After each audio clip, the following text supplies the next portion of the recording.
Msham.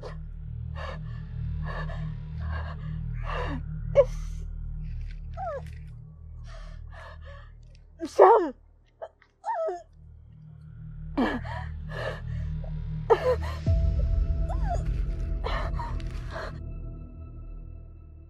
Kama taarifa, tayari tulishampatia toka asubuhi kabla hajaondoka hapa.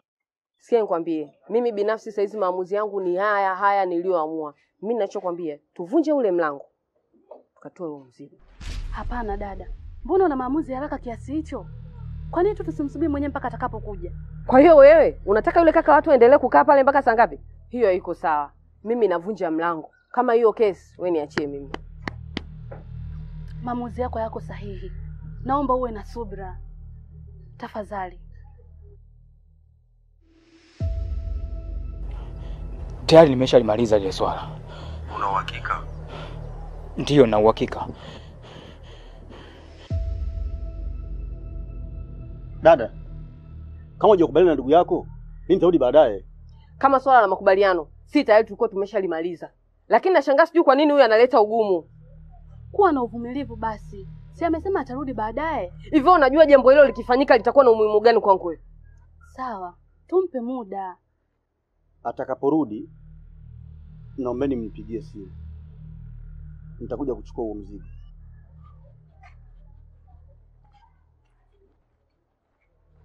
Wewe, hilo jambo lisipofanyika, wewe ndio utakayehusika katika hili. Sihitaji lijirudie tena. Na nilishakwambia zaidi ya mara moja.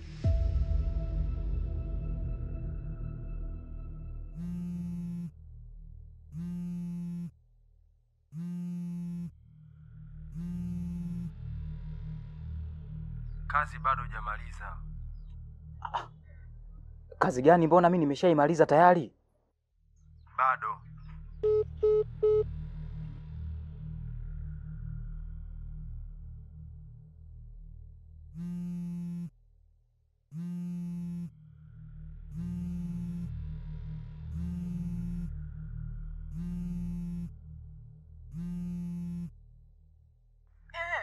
Chidole. Uko wapi?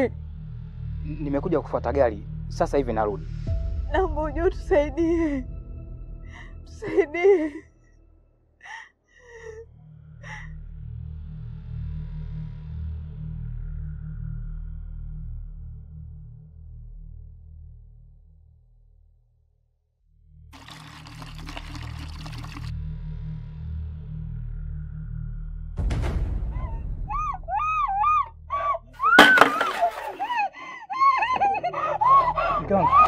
Mkangu. Hebu niangalie. Umpatwa na nini? Umpatwa na nini basi niambie? Umpatwa na nini? Hebu niangalie basi. Mke wangu. Basi naomba niangalie. Umpatwa na nini? Umpatwa na nini basi niambie?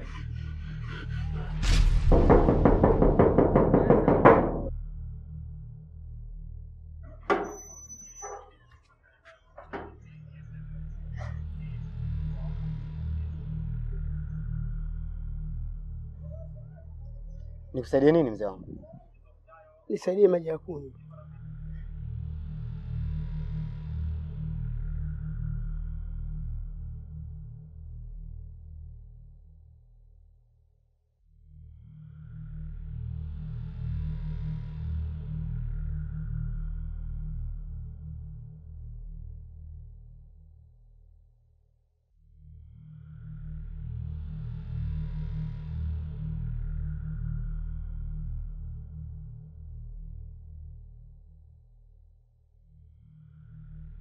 Ya nini mzee wangu?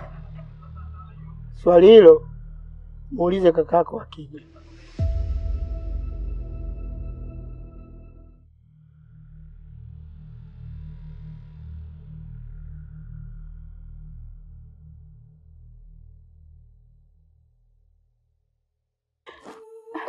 Jitahidi, pole.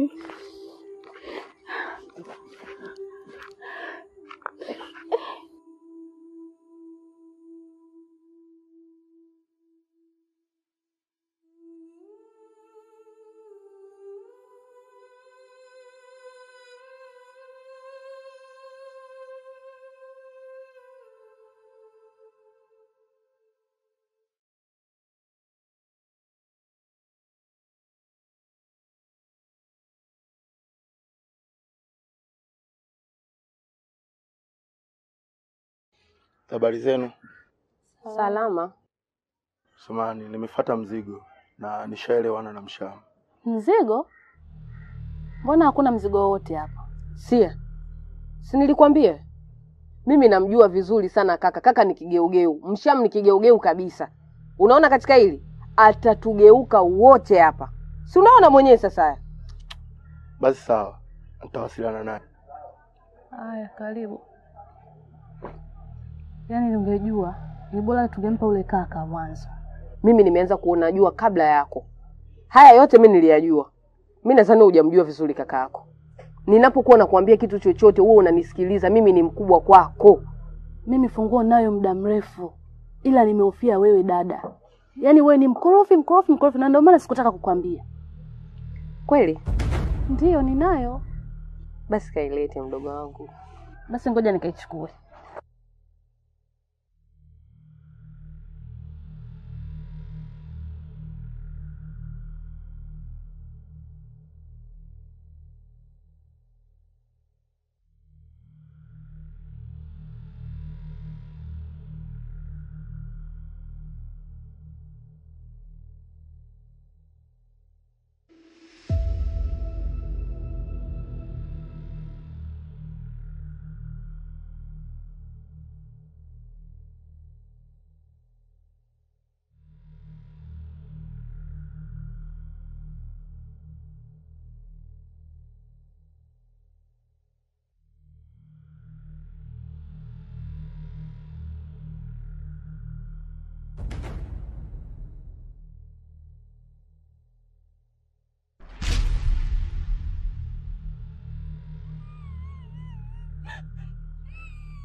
Kaka!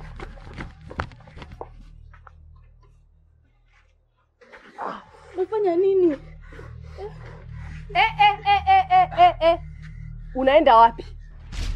Hivyo tulikwambia nini kuhusu kuingia kwenye hii nyumba? Au kitovu chako kimefukiwa humu na sisi hatujui? Sikiza sana nikwambie. Marufuku kukanyaga kwenye hii familia. Marufuku kujihusisha na mambo yasiyo kuhusu. Yaani unavyoiona hii nyumba, uwe hivyo hivyo unaiona. Pita nenda na kwenu. Hivi wewe, kwani tulikwambia nini kuhusu kaka yetu? Hivi Minza, mbona wewe ni mtu ajabu sana? Nimekuja baada tumsaidie mtu, wewe unaanza kupayuka. Na mimi sina mahusiano na kaka yako, ni rafiki yangu tu. Eti una mahusiano naye. Sasa kama una mahusiano naye nakuulize swali, kuanzia unakuwa mpaka hapo ulipofikia, umekutana na wanaume wangapi mpaka saa hizi ukawa huyu tu ndio umemganda kwenye maisha yako? Nakwambia hivi, marufuku kabisa kujihusisha na mambo ya familia yetu. Tena koma na ukae nayo mbali. Achana na hayo dada. Tumsaidie kwanza kaka. Twende. We! Uende wapi? Hivi ninachoongea hapa kikuingia akilini, una matatizo ya ubongo wewe? Nimesema marufuku kabisa kukanyaga kwenye hii nyumba. Koma na mambo ya familia yetu. Toka nenda kwenu. Ondoka bwana. Toka.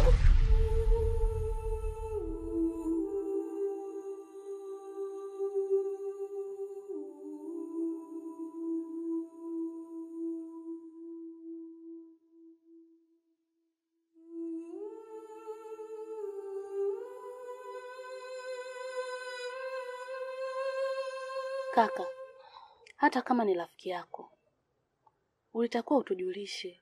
Leo hii una maumivu. Je, kingekuta kitu kikubwa kwenye hiyo ajali, ingekuwaje? Mdogo wangu, ndio maana wahenga wanakuambia ajali haina kinga.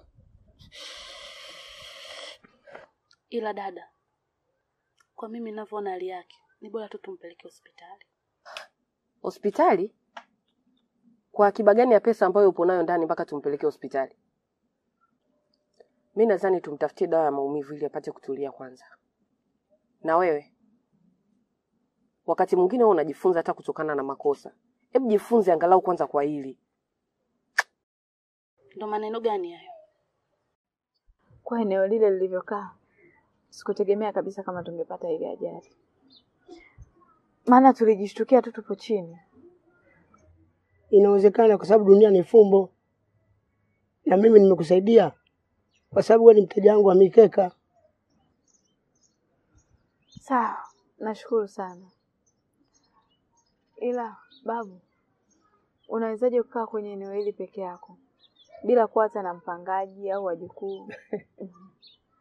Hakuna. Ni maamuzi tu.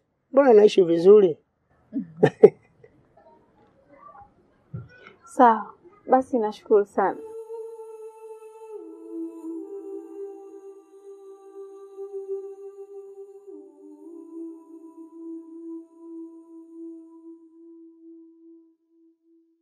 Tatizo lako haukuwa kabisa na msimamo na maneno yako. Kwa sababu udhaifu wa mdogo wangu naujua vizuri kabisa. Kwa hiyo kama ungefuata maelekezo yote ambayo nilikupatia, mimi naamini hii kazi ingekuwa imeshaisha na ule mzigo tungekuwa tumeshauchukua. Sawa. Lakini mimi naona kama kuna nafasi nyingine. Afu isitoshe, kakako sasa hivi sikishapata matatizo. Nje na hilo tatizo unaolizungumzia, mimi funguo tayari ninayo.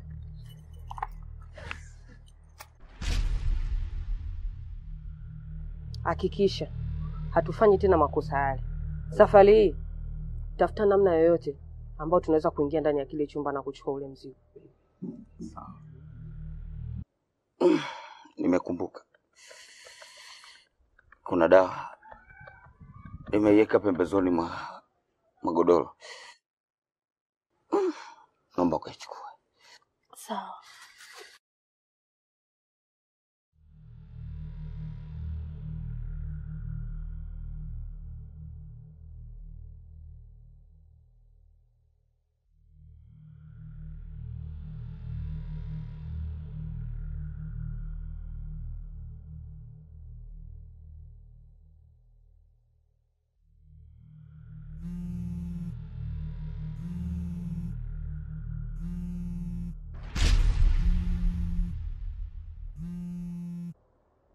Halo? Umefikia wapi?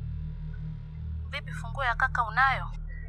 Ndio nipo nayo. Niliokota hapo chini. Nakuja sasa hivi. Sawa. Hakikisha unalifanya hili jambo kwa haraka sana. Sawa. Lakini mpenzi, usiniache sana. Tulimalize kwanza hili. Lakini kuhusu mengine wala hamna shida.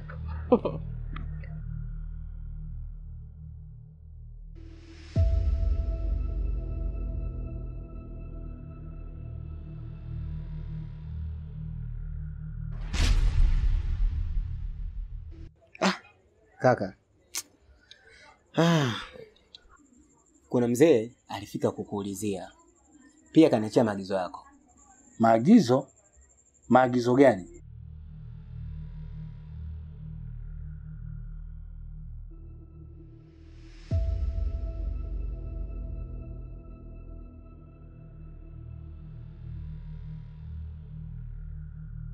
Hivyo mzee amepajuaje hapa? Kwani unamfahamu?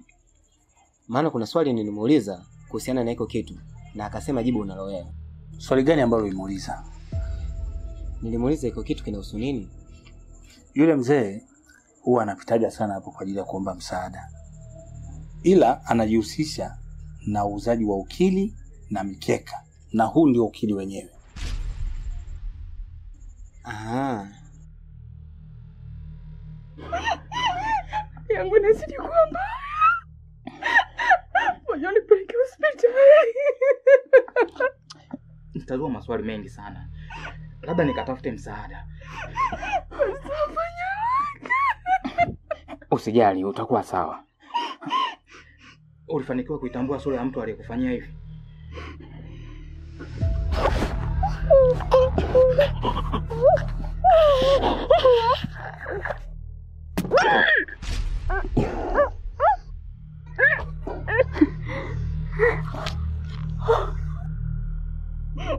Hapana. Sawa, usijali.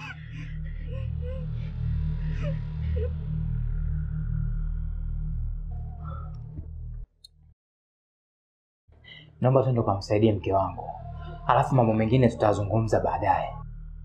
Kwani kuna nini? Amechomwa na kisu na mtu nisiyemfahamu na nahofia kumpeleka hospitali, maana mambo yatakuwa ni mengi. Sawa.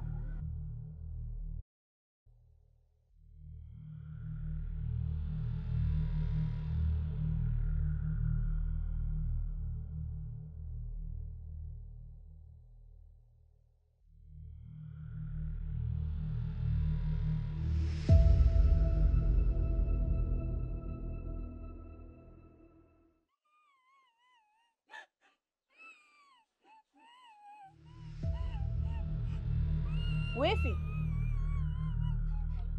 Wifi. Wifi. Sado. Sado. Nini kimekukuta? Nisaidie. Nakufa. Nini kimekukuta sasa? Sado, nini kwani? Ule.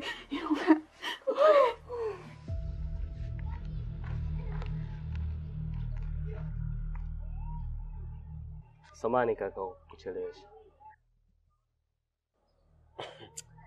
Oh mwanangu, hali hiyo tu chips mayai. Jenge kwa chips kidali. Nisamehe tu kwa leo, maana nilikupa na oda nyingi. Ah? Au sio? Uko na oda nyingi. Kwa oda yangu mimi ukaiona poa lakini.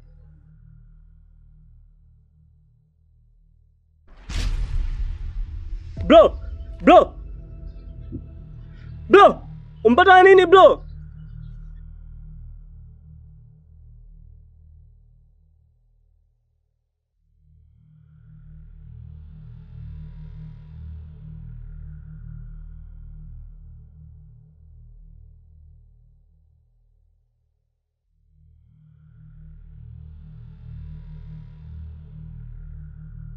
Vipi? Kuna nini? Mke wangu nilimwacha humo ndani, lakini cha kushangaza hayupo. Unasemaje?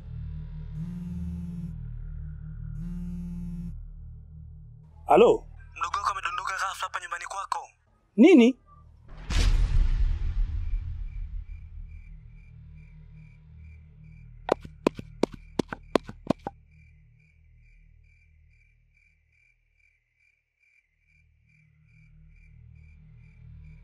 Hivi babu, kwa nini watu hawaamini mitishamba? Japokuwa umesema kwamba miti ilikuwepo toka enzi zilizopita, na umeniaminisha kuwa kidonda kitafunga na atakuwa sawa kabisa, na mimi ndio kitu ambacho ninachokitarajia. Unajua, wewe nikwambie jambo. Miti ni dawa, ila inategemea unaitumia kwa jambo gani, iwe zuri au baya. Ila sijui kwa nini yani nimejikuta natokea kuamini tu hapa. Sawa.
kwa ulichokifanya unajiona uko sahihi?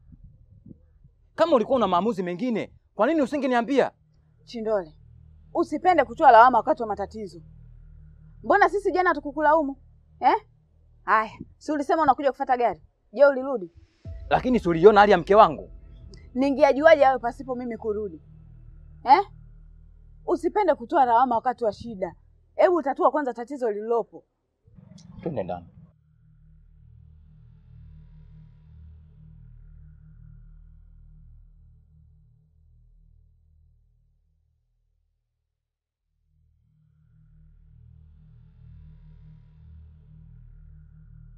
Yaani mpenzi wangu, sikutegemea kabisa kama tukio ulilofanya ungetumia akili nyingi kiasi kile. Unazungumzia nini wewe? Lakini unajua kutakiwa kutumia nguvu sana. Mtu mwenyewe unamuona bado anaumwa yule. Hata afya yake haijitengemaa vizuri. Hebu yaweke maneno yako vizuri. Maana mpaka sasa hivi sijaambiwa chochote kile. Mimi siwezi kurudia kitu ulichokifanya jana usiku. Cha msingi wewe saizi. Toa hiyo bahasha nionyeshe. Ili tuanzie hapo. Mbona unanijaribu kwa maneno ya masiala? Alafu hata funguo yenyewe sijafanikiwa kuichonga. Ningewezaje kufika kwenu? Hebu acha masiara bwana. Unajua mimi sina utani na wewe kiasi hicho. Unafikiria naweza nikawa na maana nyingine zaidi ya hiyo? Kovu. Hivi unajua mimi sina masiala na wewe kiasi hicho. Hem, naomba usinitanie. Kwa maana hiyo, aliyefika usiku nyumbani sio wewe. Sio? Unataka kuniambia katika huu mchezo kuna mtu anaweza kawa nyuma yetu ambaye sisi hatumfahamu? Kwa hilo sijaligundua. Ila labda tusilikalie kimya.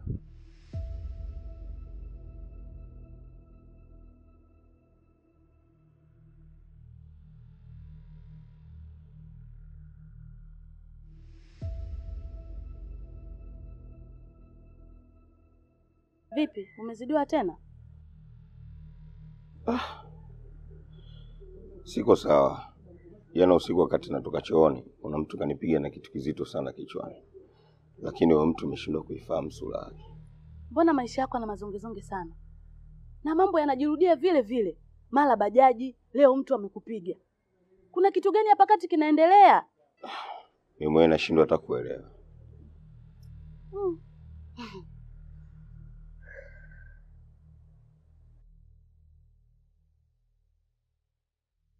Kwa ulichoniagiza mzee, tayari nishakikamilisha.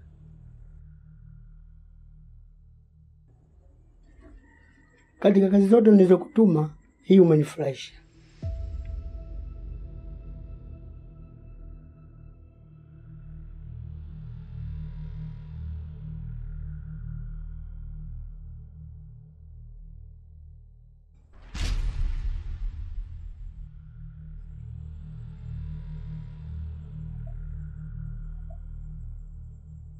Hiki sicho nilichokihitaji. Kwa hiyo bado sijafanikiwa. Lakini sikuona kingine tofauti na hiki.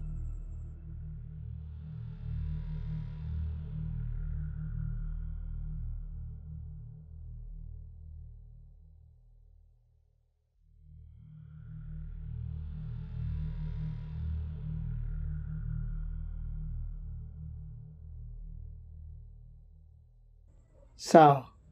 Wacha nilifanyie kazi.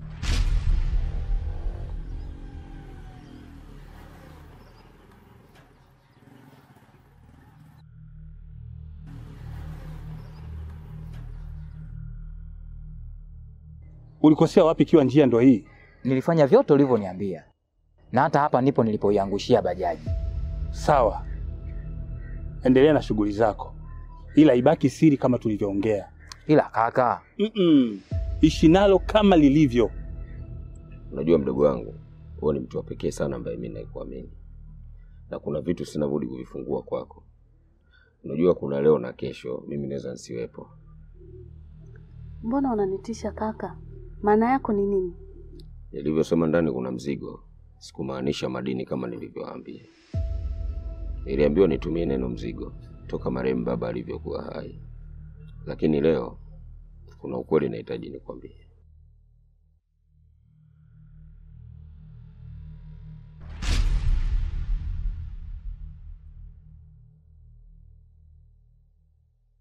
Hii ni karatasi aliyoiacha marehemu baba, ikielezea mali zake zote, kuhusu mashamba na maeneo yake yote aliyokuwa anamiliki.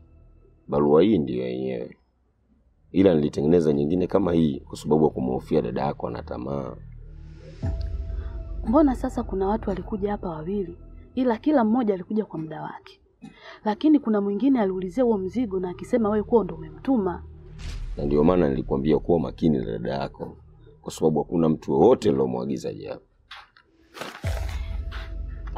Naona mtu na mdogo wake wenyewe mnayajenga leo. Mna mada gani leo? Vipi, naona endeleaje? Mungu yu mwema, niko salama. Okay, jambo jema. Basi mimi niko ndani. Nakuona leo umechangamka.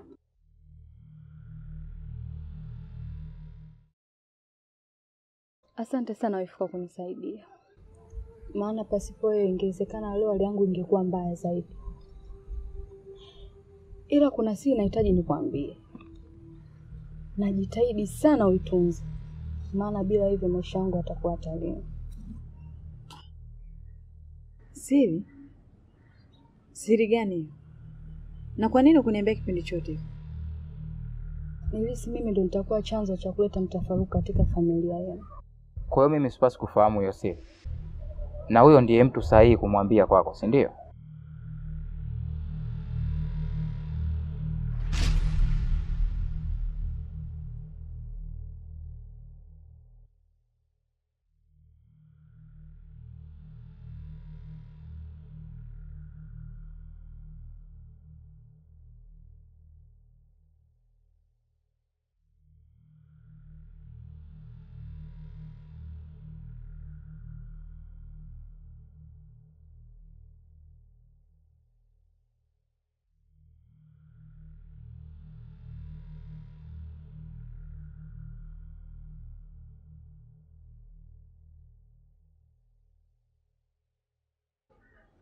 Samani dada, kwa nitakacho kuuliza.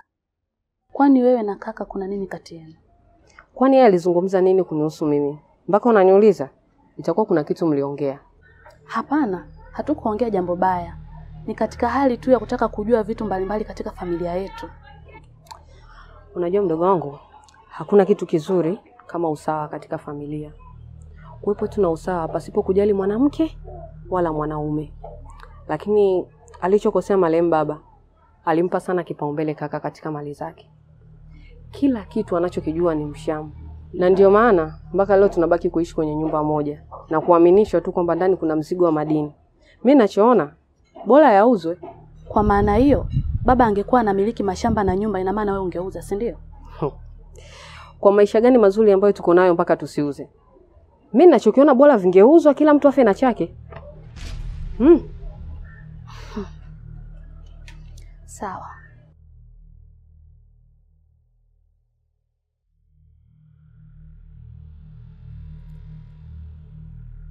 Namba unayopiga haipatikani kwa sasa. Tafadhali jaribu tena baadaye.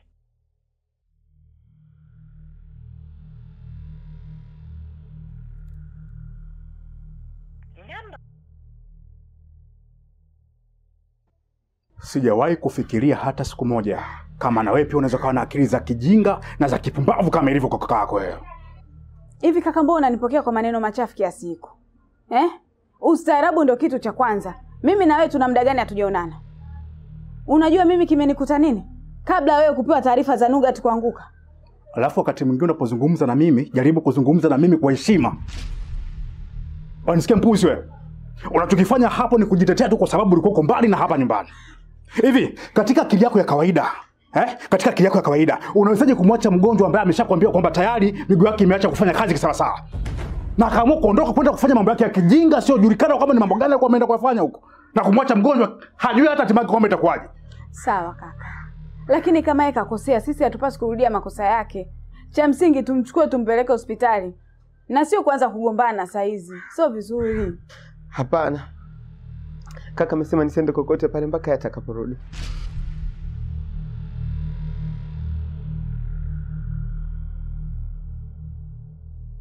Kwa kauli ulizokuwa unazungumza na Posa, tafsiri yake mimi sina maana kwa muda wote tulikuwa tunaishi. Hapana. Mimi sikuwa na maana hiyo. Na hata jambo lenyewe lilokuwa nataka kumwambia wala likuhusu wewe. Lilikuwa linamhusu nani? Na kwa nini ulifanya kuwa siri? Linamhusu kaka yenu. Yule mwenye duka la madawa. Unamaanisha Funyenge? Ndio. Nahisi kama anipendi vile. Na vile jinsi alivyo. Ndo kabisa. Usijali. Mbona yule ni mtu poa tu na anaijali sana familia yetu. Kwa hiyo ondoa hofu. Eti. Sawa. Unaweza ukaniambia kwamba amekwambia ni kwa nini kwamba usiende hospitali? Sikuwa najua. Ila alisema tatizo ni ukili. Ukili? Una uhusiano gani na kudondoka kwako? Mimi sijui chochote kile. Ila kuna mzee alikuja akanikabidhi ukili na mimi nikamkabidhia kaka. Hiyo ndio sababu anayojua yeye. Hebu nisikilizeni kwa makini nyinyi. Unasikia? Msiletee mambo ya Kiswahili kwenye magonjwa ambayo yanaweza katibika hata hospitali pia. Kwa mimi ninachoona kaka, tumsubiri tu kwanza yeye arudi. Sawa.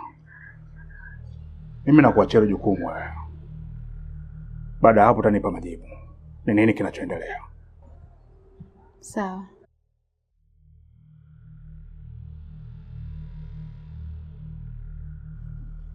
Mfikishie salamu zangu. Mwambie sitokuwa tayari kuona upumbavu wowote ukiendelea katika hii familia.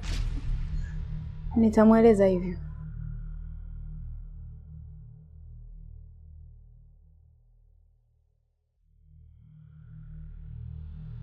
Hakikisha hizi dawa anatumia kutwa mara 2 na asipitishe siku hata moja. Sawa, ndalisimamia hilo. Unaiona hii? Hii ni dawa ya mafuta. Hakikisha unampaka katika kidonda chake alichochomwa na kisu ili kiwahi kukauka. Wewe umejuaje? Mdogo wangu. Umesahau kama ulikuja dukani kwangu ukanipa taarifa hizi jamani? Acha kujizesha wewe.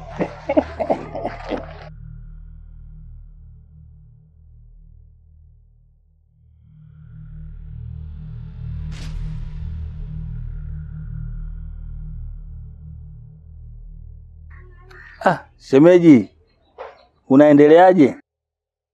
Salama. Namshukuru Mwenyezi Mungu. Ila nimekuachia dawa, unatakiwa uzitumie kwa muda muafaka. Maagizo yote nimemwachia mmeo. Zingatia hilo. Sawa. Utapona shemeji.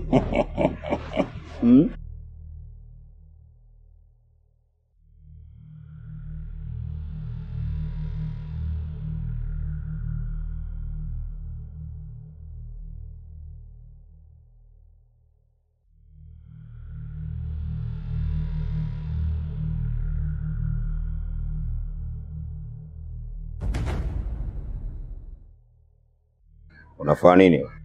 Mambo vipi bro? Unaendeleaje? Umejuaje? Bro. Unajua dada zako ni watu wa chipsi. Afu mimi ndo mambo yangu. Waga nawaletea katika kuwaletea ndo habari wakanipatia. Kwa sasa naendelea vizuri. Ila na mimi baadaye utaniletea chipsi lakini pilipili usinekee. Sawa bosi. Wewe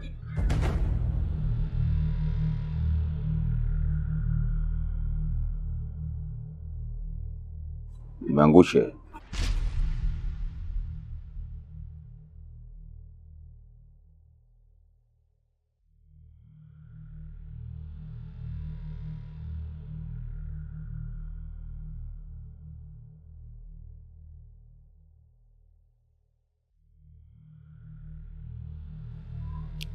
Halo? Sitachukua muda mrefu, ndafika hapo sasa hivi.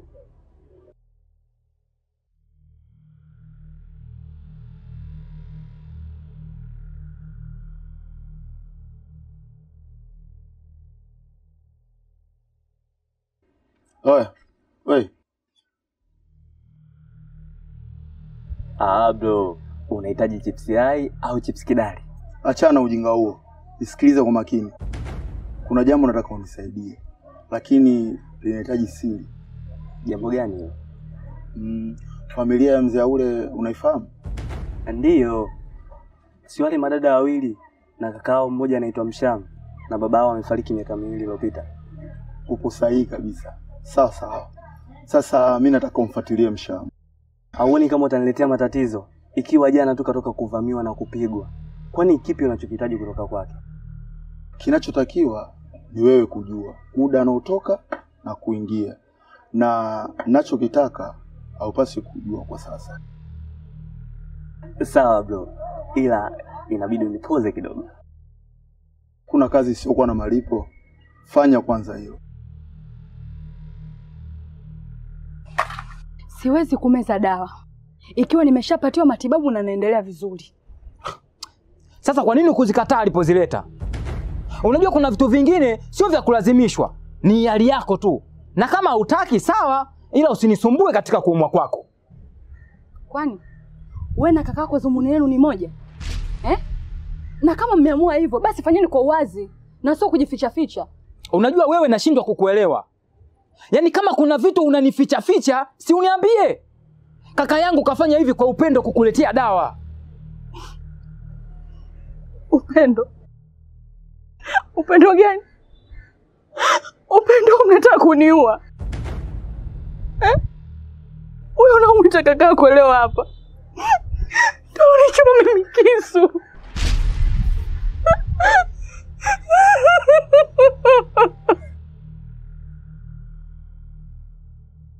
Unasema? Afuna unakaa unazungumzia upendo. Upendo gani? Una upendo?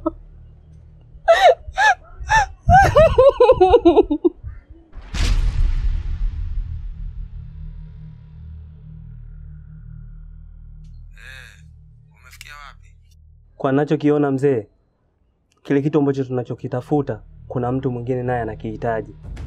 Na anamfahamu vizuri marehemu mzee Aule pamoja na familia yake. Sawa, tutatumia njia nyingine. Endelea na shughuli zako. Sawa.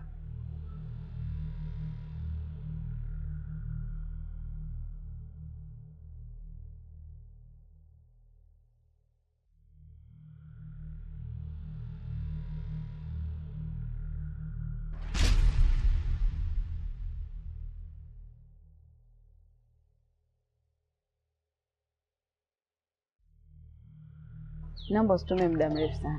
Maana nimemwacha mgonjwa nyumbani. Vipi lakini unaendeleaje? Mimi niko sawa. Sasa hivi niko salama kabisa.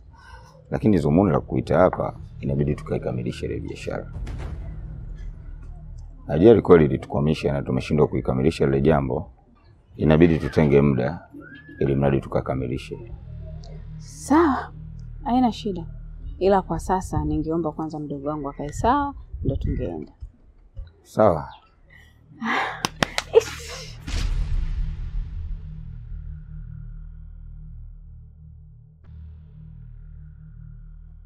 Mbona hujarudi tena kufuata dawa?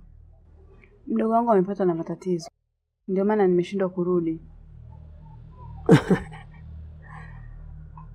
Mwambie kakako Funyenge aache kung'ania jambo ambalo italeta madhara kwenye familia yenu.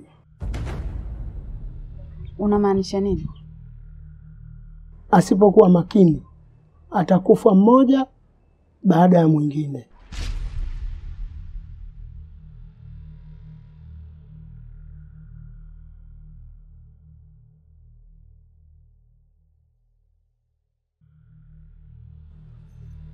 Na hii ni nini? Mpe kaka yako.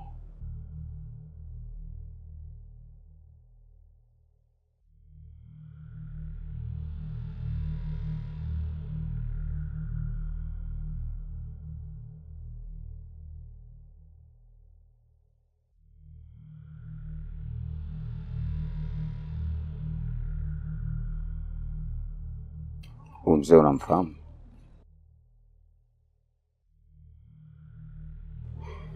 Ndiyo. Ndio mtu alonisaidia nilipopatwa na ajali. Na hiyo chana ya kutengenezea ukili ni ya nini? Maana nilimuona nao muuza chips alidondosha uani kwetu. Kwa kweli hata mimi sijui. Wacha nikamuulize kaka. Kaka Mchamu.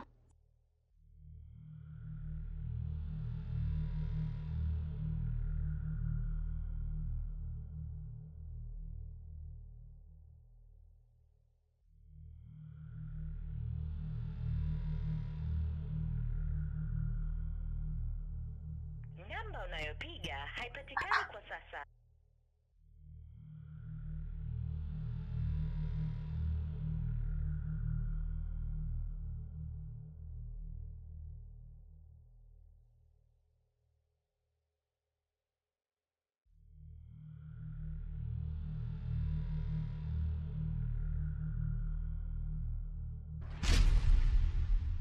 Mbona nilipokuuliza ukuniambia chochote? Ina maana hii ndio siri unataka kumwambia wifi yako? Ndio. Ulitaka kutengeneza nini ikiwa unajua hili ni tatizo? Je, ungekufa? Au ulitaka lawama ziniangukie mimi? Niogopa kuonekana mgombanishi. Kwa hiyo ungemwambia wifi yako usingetugombanisha? Sawa. Kama ulivyohitaji hapo awali kuwasili, basi naomba ibaki kuwasili baina yangu mimi na wewe, na usimwambie mtu yoyote. Kwa nini? Hadi nitapopata ufumbuzi wa jambo hili.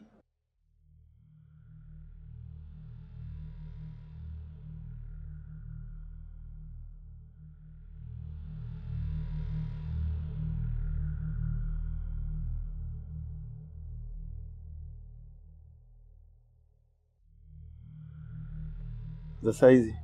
Salama. Unahitaji nini? Au umekuja tena kuufuata ule mzigo ulioagizwa? Hapana. Nimekuja kumuulizia Miza. Maana na shida naye. Alafu kwenye simu simpati. Kwani wewe na Minza mna ukaribu gani? Maana mwanzo ulikuja ukajifanya umetumwa na kaka. Unahitaji nini kwenye familia yetu? Mshamu ni rafiki yangu wa karibu. Ila Miza ni mtu wangu wa muda mrefu. Si unajua tena mwanamke na mwanaume. Minza hayupo, unaweza ukaenda. Sawa, asante.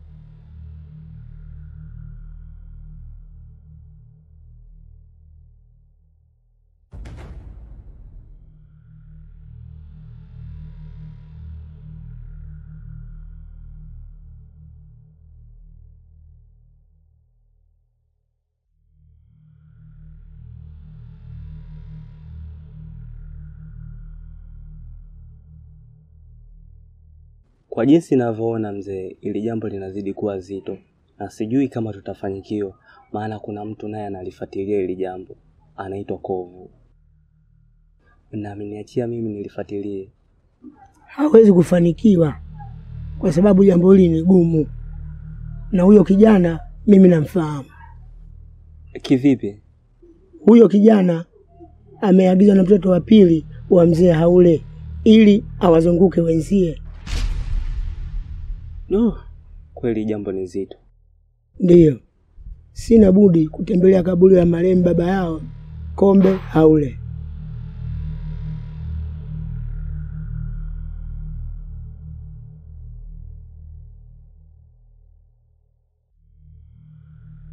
Funyenge nimemkuta. Unashindwa hata kunijulia hali kaka? Hapana. Na vitu vingi vinanichanganya paka vinatia hasira. Vipi lakini unaendeleaje? Hali yangu bado sio nzuri.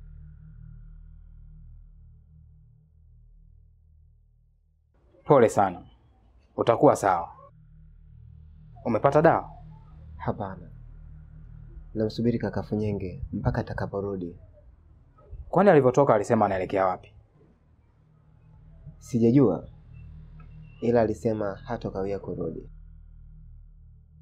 Na huyu posa aliachwa kuangalie? Ametoka.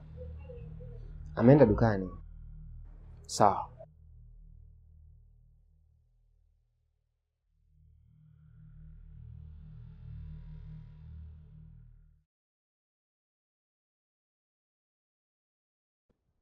Ila umeme ushimaji.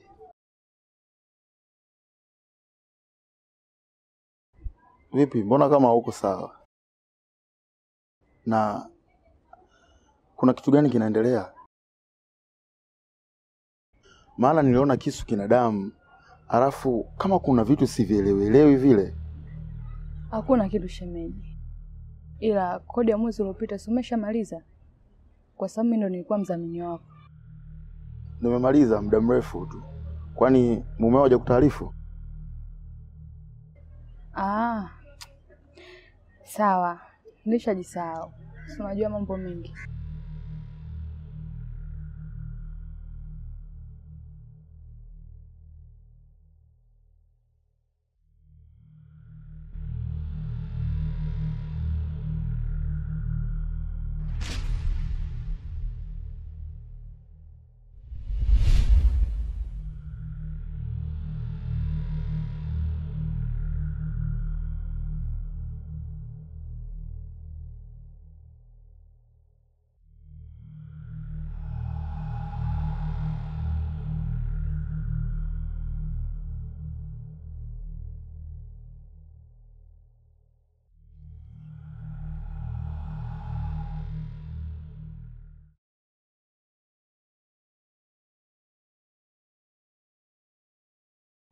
Hivi una akili sawa sawa wewe? Inawezekana vipi unamwacha mtu ambaye hajiwezi na umeondoka kwa muda mrefu? Kweli mimi siko sawa. Nimekubali. Ila je, yule akitaka kwenda chooni, mimi nitakuwa sawa kama mtoto wa kike kumpeleka? Kuna muda inabidi tuweke utofauti wetu pembeni. Tutibu kwanza tatizo. Yule ni mdogo wako. Ilitakiwa ulipopata taarifa tu ufike mapema. Lakini wote mko bize na mambo yenu. Sawa. Tuachane na hilo. Nataka kufahamu Funyenge ameenda wapi? Sijui. Ila alimwachia maagizo Nuga tu kwamba hatokawia kurudi.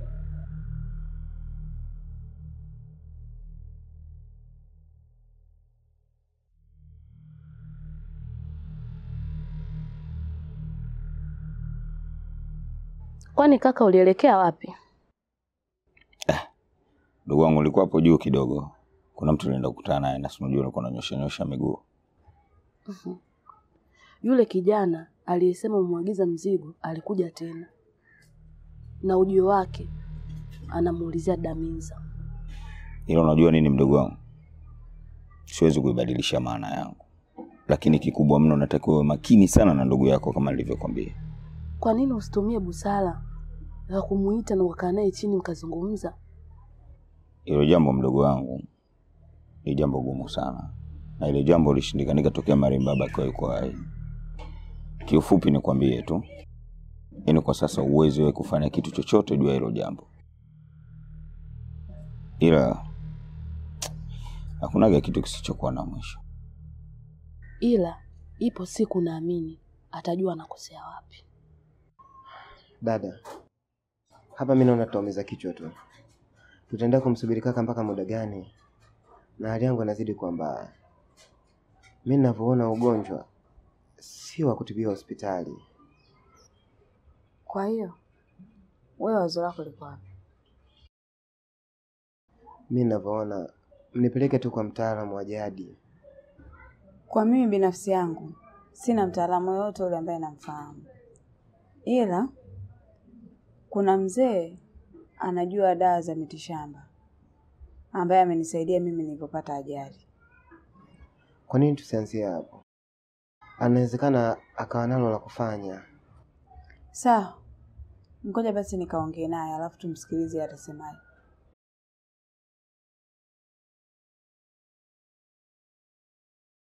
Halo, kaka Chindole. Nilikuwa naomba kwanza tuweke hizo tofauti pembeni.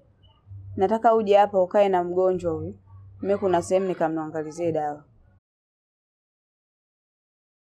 Hivyo ndugu yako kwani ulimwacha wapi? Maana simu yake hadi sasa video ipatikane. Wakati tunatoka gengeni aliniambia anaelekea kwa rafiki yake. Na kukwambia rafiki yake ni nani anaenda kukutana? Hapana, alikuwa na haraka. Mambo vipi dada? Safi, karibu. Bro, samahani kwa kucheleweshea mzigo wako.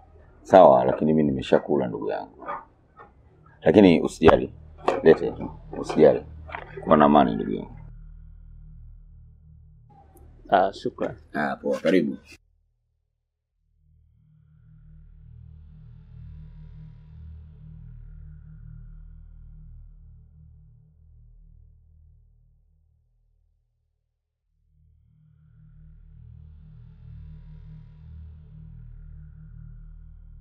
Vipi, mbona huku saizi? Kwa nini usingetulia nyumbani? Angenipikia nani ikiwa njaa inaniuma? Sawa. Unaendeleaje lakini? Nashukuru Mungu naendelea vizuri. Dawa za ule mzee zimenisaidia sana. Ila kuna swali nataka nikuulize. Ni jambo gani la siri ambalo unataka kuniambia mpaka ukakatisha baada ya mumeo kuja? Amna bwana hivi. Nitaka kujua tu kwa nyinyi na Funyenge ni baba mmoja mama mmoja. Mbona imani yangu inanituma kama sio siri unataka kuniambia? Kama vile kuna kitu unanificha? Ukweli ndio huo hivi. Sikutaka kudanganya kitu chochote vile. Nimekuuliza hivyo kwa sababu naona kama hamfanani vile. Acha mambo yako bwana. Baadaye. Basi sawa.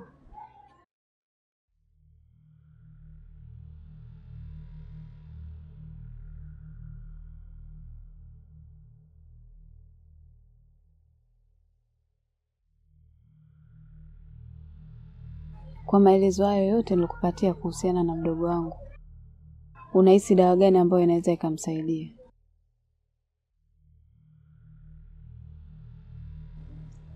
Leta mkono wako wa kulia.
Ili ndugu yenu apone, inabidi mmoja katika familia yenu afe.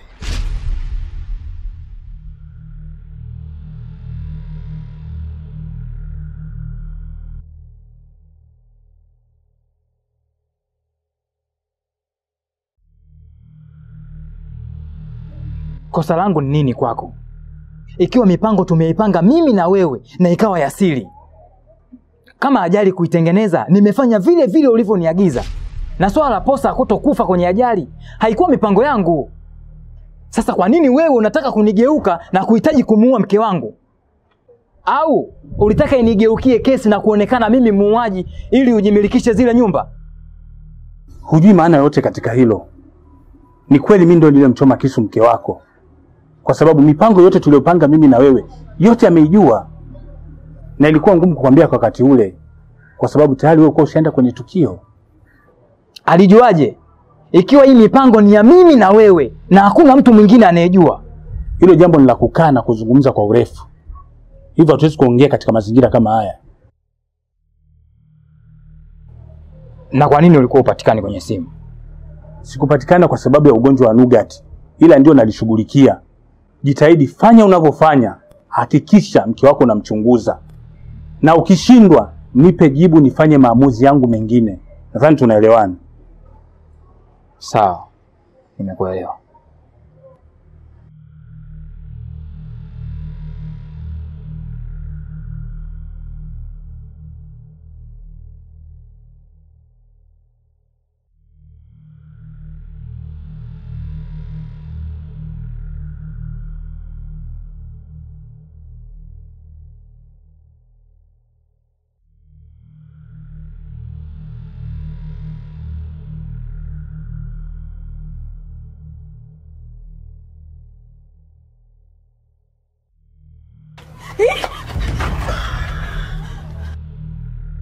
Surprise.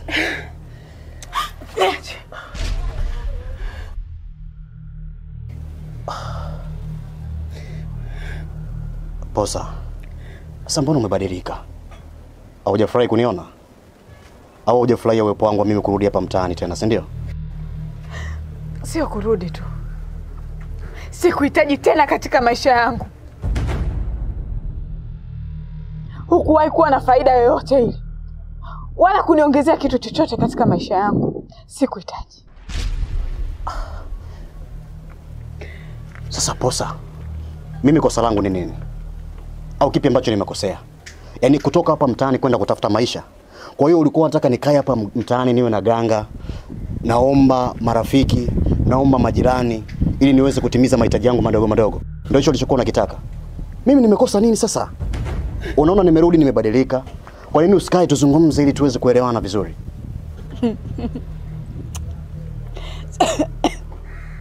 Sikia nikwambie.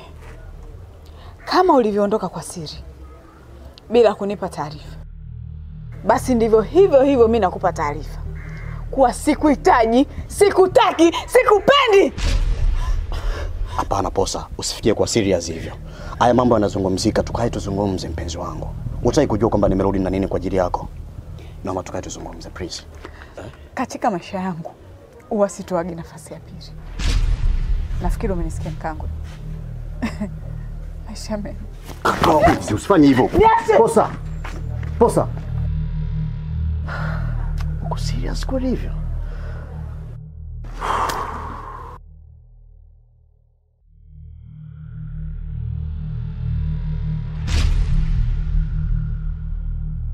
Kaka, kuna kitu nilikiona baada ya yule kijana kuondoka, ila sijajua kama kina maana au hakina maana.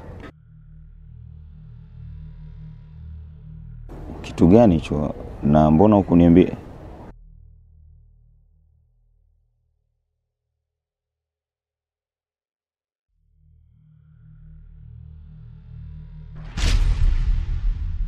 Nashindwa kuelewa. Hizi channel za kusikia ukiri zinahusu nini?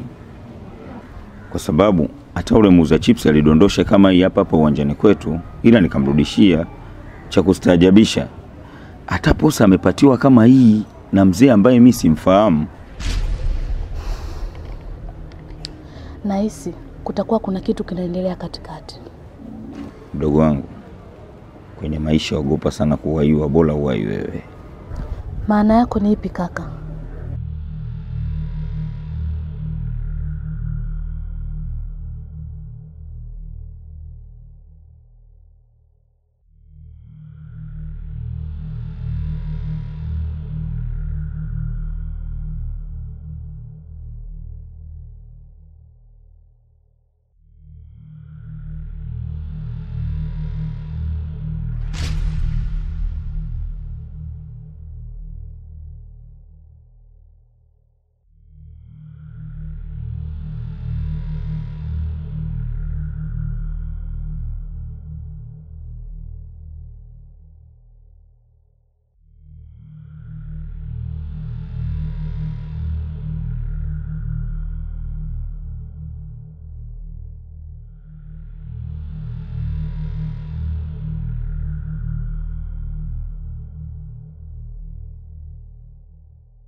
Jitahidi kabla jua kuzama tuonane. La sivyo jambo hili litakugeukia wewe mwenyewe.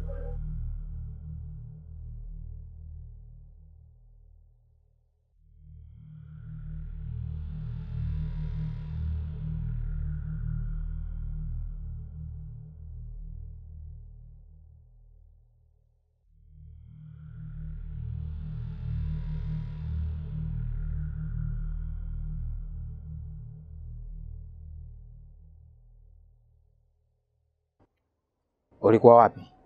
Nilienda gengeni kununua mahitaji. Na kwa nini hukunipa taarifa yoyote? Ningewezaje kukupa taarifa ikiwa ulitoka? Na mimi huko nahisi njaa. Sawa. Sasa Salama. vipi? Unaendeleaje? Na umefikia wapi? Bado tunaendelea kulifuatilia. Na likifikia sehemu pazuri tutakupa taarifa. Ila naendelea vizuri. Sawa.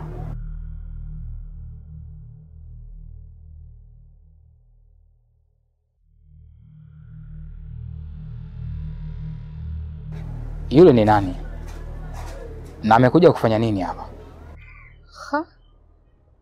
Yule si ni mume wa jirani yetu Aisha. Amekuja kunijulia hali tu. Ina maana umeshamsahau? Sawa. Hakuna kingine zaidi ya hicho? Na haujamuelezea mtu yoyote kuhusu hili? Hakuna. Alafu mbona nilisha kujibu? Inaonekana wewe leo uko sawa eh? Amna. Niko sawa.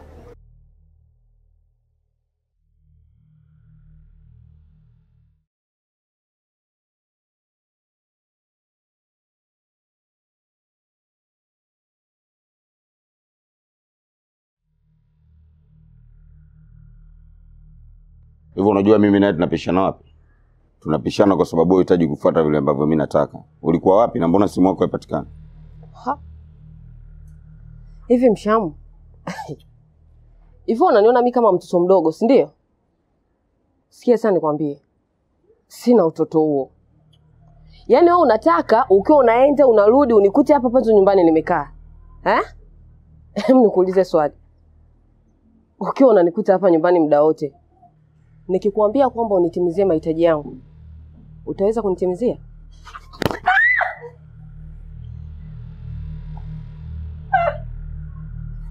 Kaka, nini tena? Hawezi kunitusi huyu. Heshima yangu itabaki kuwa ya ukubwa kwenu. Na wewe jaribu kulitunza hilo.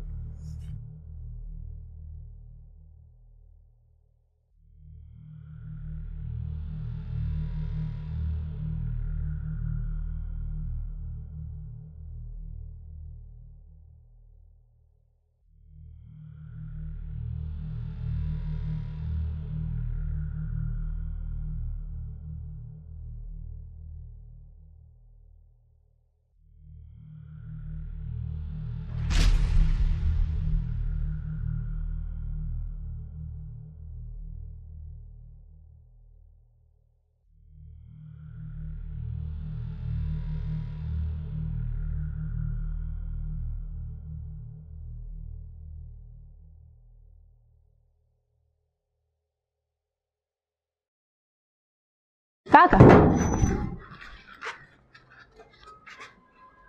Hivi ni jambo gani kubwa nililokukosea kiasi kwamba ulishindwa hata kuja kuniona nilipopata na tatizo?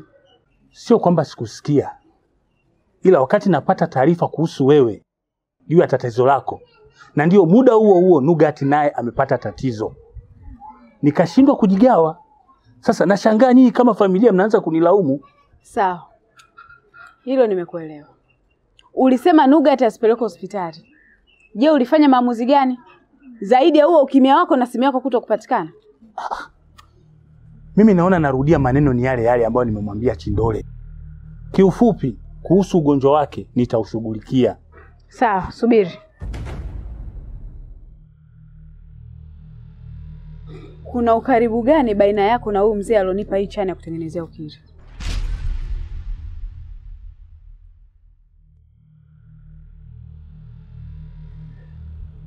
Kukaa kwako kimya nalo ni jibu.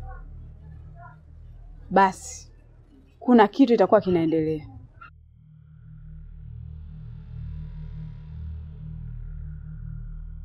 Lakini kiukweli, wewe ndio mwenye makosa. Na umeondoka bila kuaga. Kwa nini simu umeizima? Na hicho ndicho kilichomkasirisha kaka. Mimi ni mwanamke. Na wala haipaswi wewe kunifuatilia kiasi hicho. Mimi wala sina udogo huo mpaka saa hizo wa kushindwa kujua kama lipi baya na lipi zuri. Mimi ni mkubwa sia, najitambua unajua. Dunia ya sasa hivi ni ndogo sana dada, unaweza ukapata matatizo. Atakayejua ni nani? Hebu tuachane na yule. Kuna kitu nataka nikwambie. Unajua leo katika pitapita zangu nimetembea huku na kule. Nikwambie, nimekutana na mkango. Nini?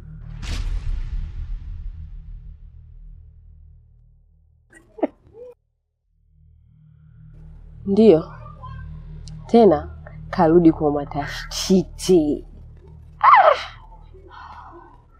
Yaani kikubwa zaidi na cha kushangaza, nimemkuta na Posa. Na Posa alikuwa anajilizaliza pale, nimemuona anamlilia kwamba penzi lake lirudi, walirudishe kama lilivyokuwa mwanzo.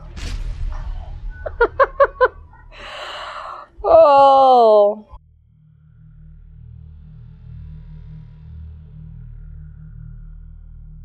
Mzee, vitu vyote mbona tumeshakubaliana? Sasa kwa nini unataka kuniumbua na vitu vyote uviweke wazi? Unataka mimi familia nzima inichukuliaje? Sikukuita kwa ajili hiyo. Nahitaji ufuate ninachokitaka mimi. Sawa, subiri kwanza, kuna vitu nataka nivikamilishe. Huwezi kulikamilisha kwa kuwateketeza wenzio kwa manufaa yako binafsi. Hapo ndipo mimi na wewe tunapopishana. Kama ulivyomtia ugonjwa huyu, nahitaji apone. Nikimponesha mimi, hapa utalala wewe.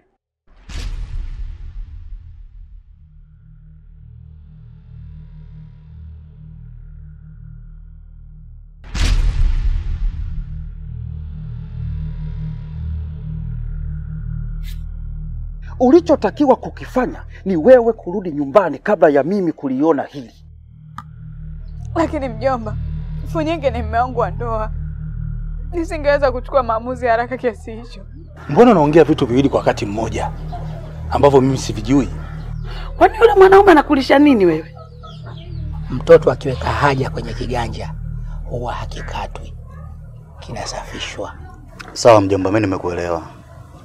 Ila pia ukae chini na Funyenge alafu mueleze hayo na unieleza mimi. Unaweza kuniambia tu mjomba,